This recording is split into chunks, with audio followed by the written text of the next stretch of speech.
Welcome guys, my name is John Aylan. I'm here to conduct an assessment and a learning development on our case here, which is the Applied Communication Skills. Your employers have asked me to come along and run this course to teach you guys a little bit about communication and the methods and the ways that we do it.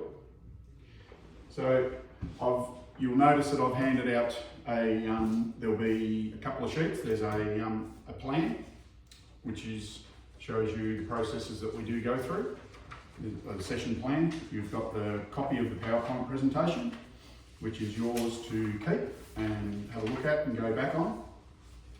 There will be a evaluation form that I will hand out to you at the end of the sessions, and that's for you to fill out to assist me in improving if I can.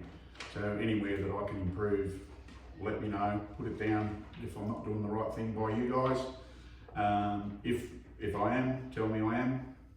And yeah, that's pretty much as far as we need to go as far as the introduction. So the sessions will go for about half an hour each session. So we'll have a break in between, so you can go out and have a coffee or a drink in between. So the plan will be session 1, which is the communication process. Session 2, or we will be going through identifying the work task, identifying communication channels, identifying relevant stakeholders and seeking advice from supervisors or communication methods. Session 2, which is another half-hour session, which we'll go and we'll be doing as working in a team environment. So working in a team goals, giving and responding feedback and meetings and that type of thing. The third session and the final session that we'll cover off on to complete this task today will be written communication. And it's just about identifying what formal methods of written identification are. So everyone can see the PowerPoint presentation there, plus you've got one in front of you if you like. If you're struggling at all, let me know, stop me. Sometimes they can be a little bit daunting if with reading and writing and that sort of thing. So if you are struggling, don't be scared, let me know, so then we can stop and we can work out how to solve the problem that we might have or haven't got. And then finally we'll do a little group exercise. It'll go for about 10 minutes, and what it'll be just a quick 10-minute toolbox meeting. So we'll go just in groups, so we'll have somebody chair the meeting, somebody scribe for the meeting, take the minutes, and it'll just go for 10 minutes, and we'll go through the process of that sort of thing when we get to it. Okay, so when we're talking about communication, so applying communication skills. Session 1, communication process. So communication, or what is effective communication, it's a transfer of information from one person to another. It could be from one person to a group, it could be a group to another group, it could be a group to one person. For example, it could be a group of 4 people looking for a new employee. So there's 4 people there conducting an interview for a job, for example. That's a group of people talking to one person. One person to one person in your industry, being in the cafe industry, you deal with a lot of people and they're all different. So it's all about communicating with those different people all the time. Your customers, for example, if your job involves working at the counter at the point of sale, you're obviously going to be dealing with people all the time. It's pretty much what your job is. Kitchen's the same. There's a group of people in the kitchen, but we'll go into teams in a minute. So communication skills. Organisational policies and procedures relate to workplace communications. So within most organisations, policies and procedures relating to workplace, they can include, but it's not limited to, your SWMS, which are your safe work method statements, meeting minutes, taking the minutes and recording them, confidentiality. A lot of thing with communication is some things need to be confidential. If you're dealing with finances, for example, within the company, they need to be all confidential. Mobile phones are another way of communication. Nowadays, everything's mobile phones. They can be used to help. They can be used as part of your job. For example, taking orders and things like that. There's systems in place for that. And answering the phones. You might got people ringing up wanting to book a table. You might get people ringing up wanting to order a couple of coffees, and they'll pick them up in 10 minutes. So mobile phones are important. Social media is another one that's very important, especially with this line of business that you guys are in, the cafe business. Social media, as far as, sorry? Can you explain the SWIMS a bit more for us? The SWIMS are a safe work method statement. So for example, your coffee machine that you have out in the front of the house would have a risk assessment done on that. And a safe work method statement would have come out of it. So it looks at all the risks involved, it looks at control measures, and it looks at how you fix those hazards within that. So they're a form that filled out not on a regular basis, but they do when you install a new machine, you'll fill out what they call a SWIMS. They're the forms that your employers use. So they've instructed me on those sort of things, on what you use, and apparently that's what you use. Is that clear? Yeah. Yep. Social media, as we say, social medias can be used for good, and they can be used for bad as well. So we need to be careful when we're using social medias, when we're discussing things at work, and that comes into the confidentiality things as well. So the communication process, what is effective communication? Oops. Transfer of information. Oh, haven't we? Sorry about that. That's where we are. Identify work tasks. So cleaning rosters, for example, duty rosters, menus, for example. So there's different ways of communicating things like your menus, for example. Do they need to be changed on a weekly basis, and who does that? So their communications in far as getting them changed. Your rosters, cleaning rosters, for example, everyone has their turn of cleaning after work. It might be every second day or every day it changes, and everyone gets a go at doing those sort of things. And your duty rosters, so you would have a roster, whether you have it in your smoko room, whether you have it on your mobile phone, which just lets you know when you're working. So you might have an afternoon shift on tomorrow, or you might have all your different shifts. So then you know, and it's been communicated by your employers to let you know when you're going to work. So they're just different tasks to identify when you're talking about communication.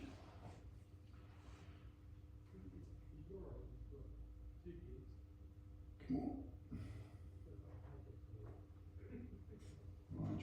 Sorry, I'll just fix this. These are the dilemmas that we have.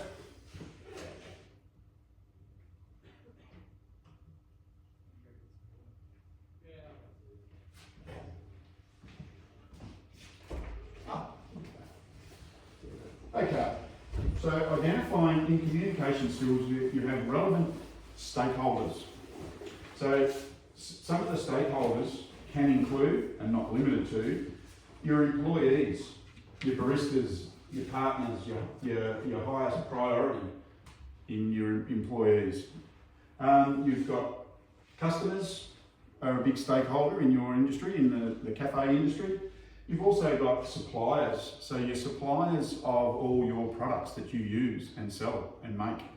So they're they're what they class as a stakeholder as well. You've got the environment. The environment and the communities are a big part of your business. The environment, obviously, you've got a lot of waste products. It's ensuring that those waste products are gotten rid of environmentally safe and friendly. You've got communities. Communities rely on a lot of local businesses. They're another stakeholder in the cafe industry, because your communities are the ones who you rely on to come into your shop, to buy your coffees. Investors are another one. You might have, I know, for example, a lot of AFL footballers, for example, they invest a lot of their money's in cafes and different restaurants and things like that. So you may have a higher profile person that actually owns the business but doesn't want to have anything to do with it. So they're your investors, and the owners are pretty much the same thing. Your owners they're investing in the business as well. So. Hey John, Yeah. could you explain the best way to communicate with the investors and the owners? The best ways to communicate with them. A lot of the owners work in the shops as well, so you have access to them. You have texts, you can ring them, you can email them. There's different ways that you can do it. You can do face-to-face communication. Is normally what you would probably do if you needed to ask one of the owners a question. You go and talk to them. If you're not comfortable with the question you've got, maybe put it into an email if you're not sure you don't want to communicate with the people face to face. So there's all different methods of that. Awesome. Thank you. Yep. Okay, that's how time are we going? 10 minutes. How long have we got? 10 minutes. Yeah. Cool. Done. So identifying communication channels in the organisation. So again, we look at the channels in the organisation as the hierarchy of control. So the hierarchy of control, as far in this instance, is where you've got the levels of your company. So you've got the owners or the investors, they're up in the hierarchy. It goes down to, might be the newest staff that you've got. And generally, in your business, for example, the owners are actually working in the cafe as well. So they're probably they're the highest on the hierarchy, and then it may go, I don't know how many levels you may have, but you might have the kitchen staff, and they've got the chef, and then they've got the sous chef, and so on. In the front of house, there might be a supervisor, for example, who's in charge of everyone that's working on front of house, and so on. So they're your hierarchy of control. Those sort of things you would have been told when you started working there, when you've done your induction. They would have explained to you who your bosses are, who their bosses are, and so on. Sometimes they have what they call an organisational chart, which will hang up in your smoko room or your tea room, wherever you go and have a rest. And if it hasn't, it's something you might want to look at and say, can we have that? And some places have photos. You know, this is Mary, she owns the place, and so on and so on. So who do you go to for any issues that you may have? So you might have a direct person who's supervising or monitoring what you do on a daily basis. So you might have your supervisor who you go to, you might have yours, you might be different, you might be in the kitchen, so you've got the chef to go to for any questions or anything like that. And company-wide policies and events. So company-wide policies, companies will have their policies, so they'll have their own policies and procedures on things like running an event. If we're having a street parade that runs right past the front of your thing, there'll be policies there saying, well, we can't have tables and chairs out on the front because there's too many people walking around.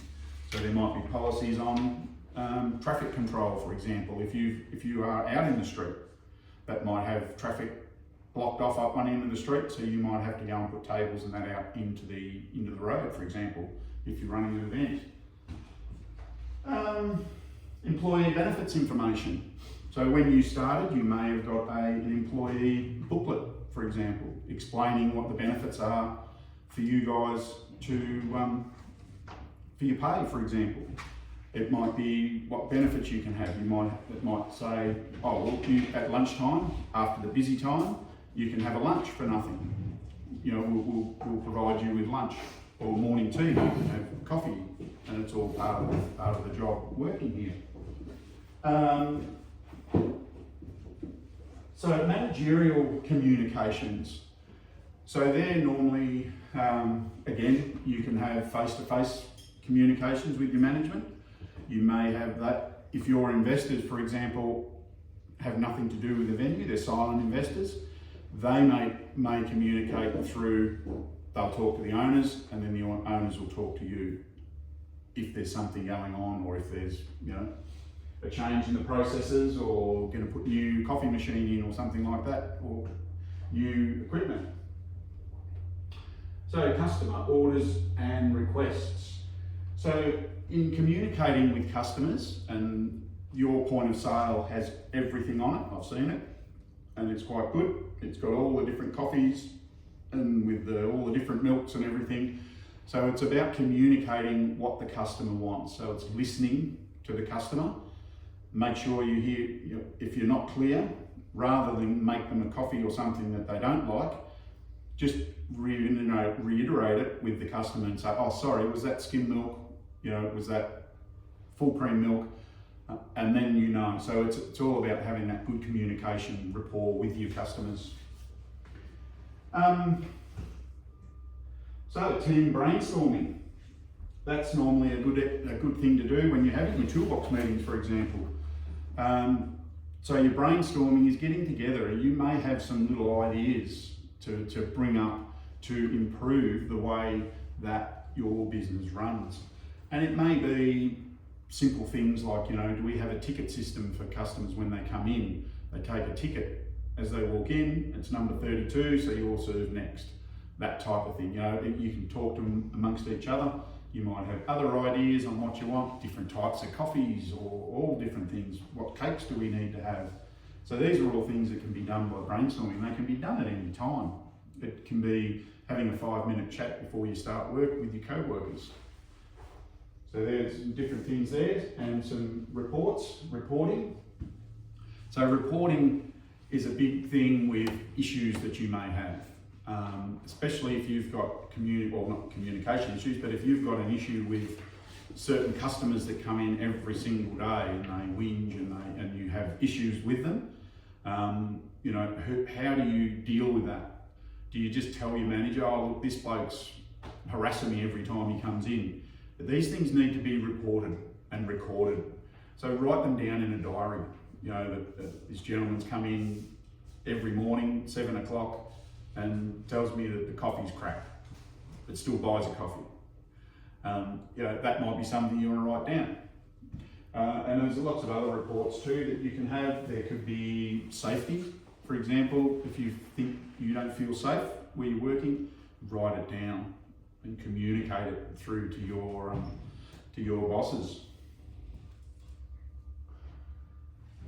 So we've got that. Identifying work tasks, we've done that.